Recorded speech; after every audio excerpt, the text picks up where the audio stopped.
the real round of applause. All right, so first up, as promised, and even starting ahead of schedule, we have Kawhi Leonard and Lou Williams, both of you gentlemen. Thank you for being here. And again, time's to start with the audience questions. Jim Hill, why don't you do the honors of getting us going? Jim Hill from CBS, the only intro I'll do. Get a microphone here for Jim. All right, Jamie, thank you very much. Gentlemen, good morning or good afternoon and good luck this year. With all the things that are anticipated for this season, I'd like for you to talk about the excitement you have on this day getting ready, and also with the anticipation of what can happen. I'd like for you to talk about the process in which you can get to where you want to go and not skip anything in between. All right,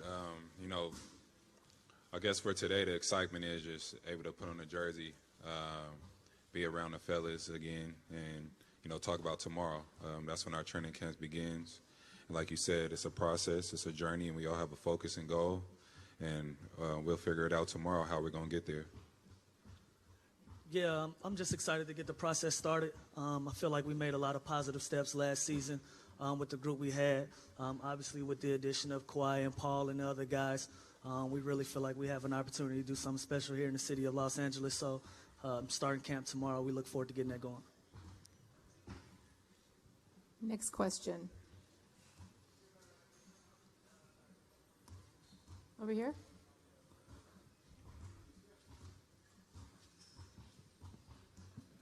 Hi, Helene Elliott from the LA Times. Lou, just curious, last season this team took a lot of pride in being scrappy and underdogs and a real team without superstars. Now you have two superstars. How does the dynamic change? I think it's important for us to maintain that mindset. I think that works in our favor with the personalities that we have in our locker room. That should be the majority of our makeup. I don't think we should just stop being ourselves because we have the addition of those guys. I think all of those things mesh well together, especially when you're trying to do something at a high level. I don't know if there's a way to tell Pat Beverly to chill out, so I don't think that changes, especially for me. I don't think my mindset changes either. So. Let's take one on this side in the front row with the blue shirt. Thank you. A two-part question for each of you gentlemen. Your name and affiliation, please. Sorry about that. That's okay. Daryl Howerton, Hoop Magazine. Kawhi, first for you. You've been part of the 2014 championship Spurs, the 2019 championship Raptors. You've seen how teams are constructed. You kind of like the Clippers build-up and also wanted Paul George to come here. Tell me what makes up a championship team in your eyes. And Lou, the 2012 76er team you were on, probably would have won a couple championships by now had it stuck together. You play with the Rockets in 2017, the Lakers in 2017. If those two teams were kept together, they'd be strong contenders. I want you to answer how frustrating it is when you have a great thing going, and you see a championship going, and now you finally have it here. That's all. Well, for me, 2012 was a very special year for me. I really enjoyed the guys that I shared the court with. We were very young at that time.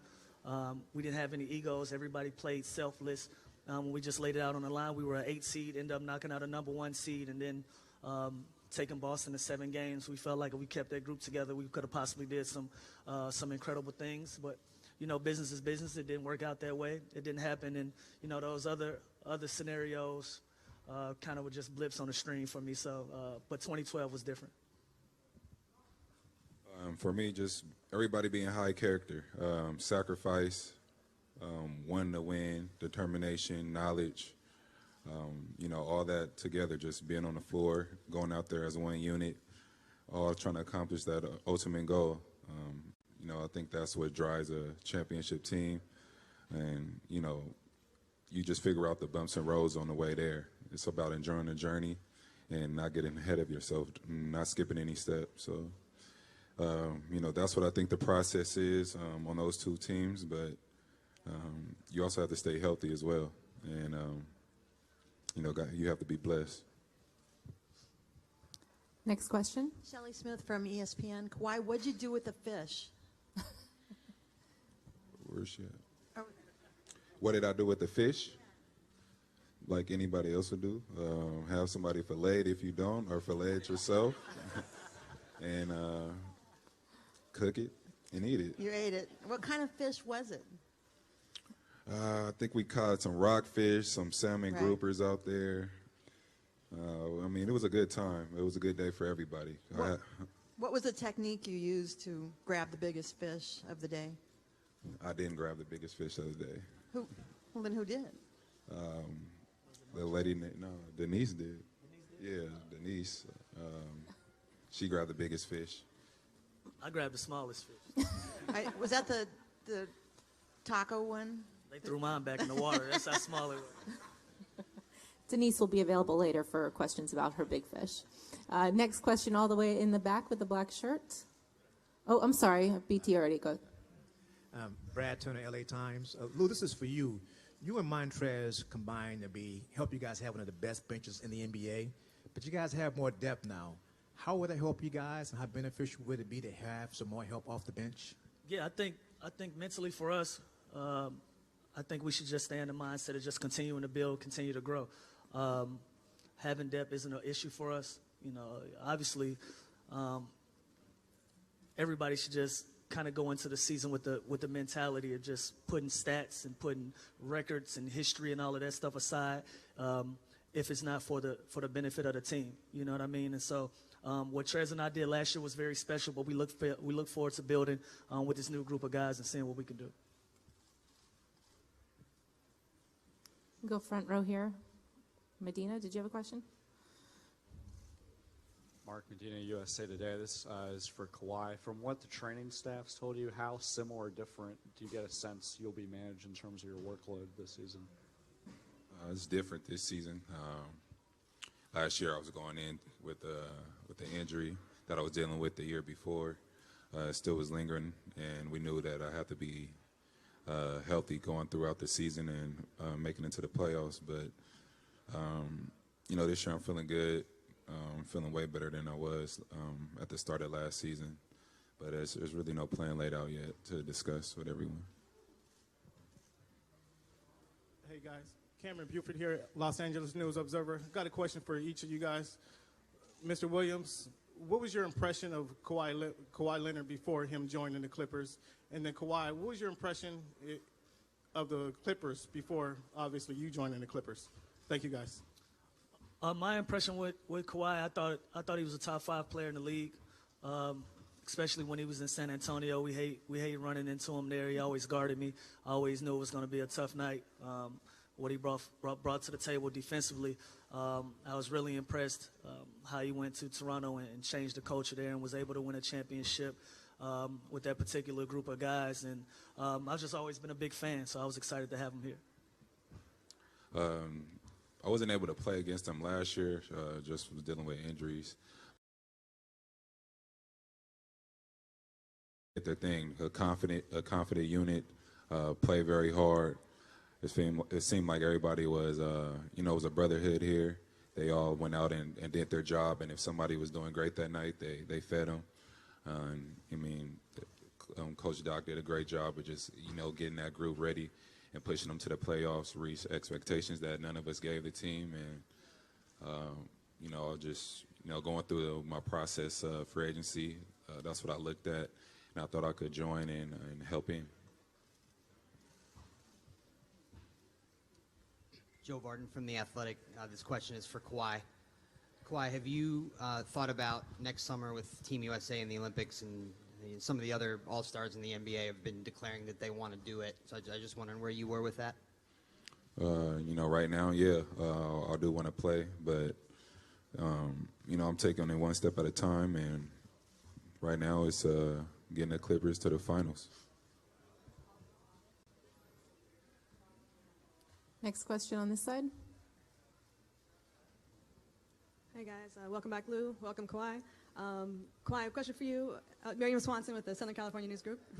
How nice is it to be home? I saw some footage of you at Canyon Springs, I think recently, and obviously the backpacks thing that you're doing is great. But what's it like for you to be here back in Southern California?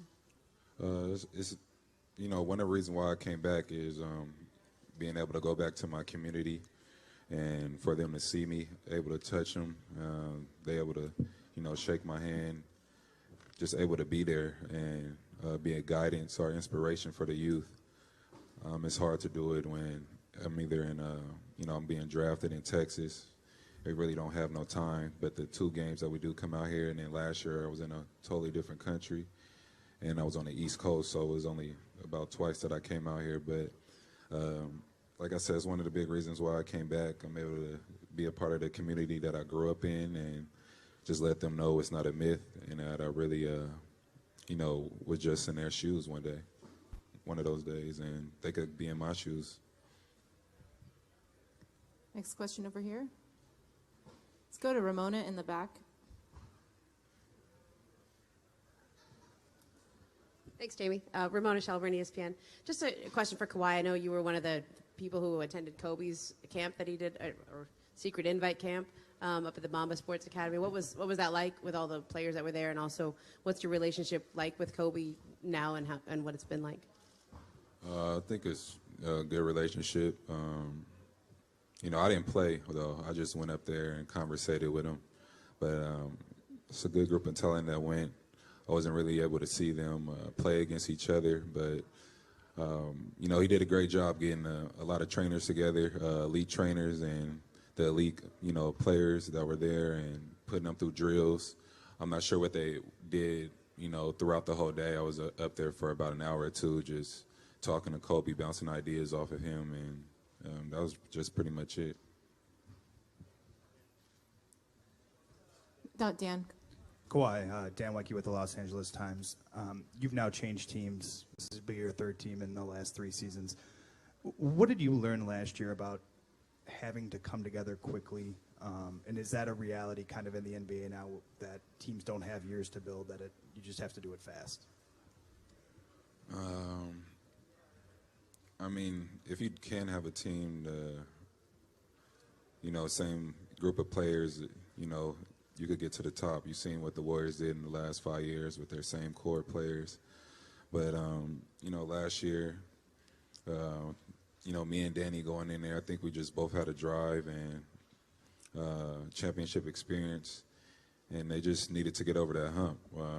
Toronto Raptors been in the playoffs, several years before we got there. They just needed that little push over the top. And I think me and Danny went over there. We knew what a championship team needs, and, we make sacrifices as players as well. So we just went in and with that group of talent, and everybody was smart, and we just bought into one goal. Yeah, like I said, last year, it seemed like watching them was like a brotherhood for them being on the floor together. They played with each other. They made sacrifices. They also have Coach Doc, great head coach, been in the league for a while. Last question. Hey, guys. Josh Martin, Close Up 360 in the back here. Now, it seems like the way that the team has been constructed, you're going to have a pretty strong defensive identity. And when you think about building that, how important is it to you to have sort of an off-court chemistry? And what have you guys as leaders of the team done to help facilitate that? We've done several things. Chemistry is a real thing. I thought it was important for us to be in a room with each other as much as possible, to start building that camaraderie, to understand what each guy brought to the table personality-wise. That way, once we get into the season, once we get into those fourth quarters where we need to communicate and our competitive spirits is high, your words won't be misconstrued. Your teammates can understand that you're coming from a positive place and you have a common goal of trying to win the basketball game. And so that camaraderie is important, when you get to know guys. And I think we almost, we speak every day, if not every other day, just building that and just understanding who each other are. So it's important. All right, guys, thank you.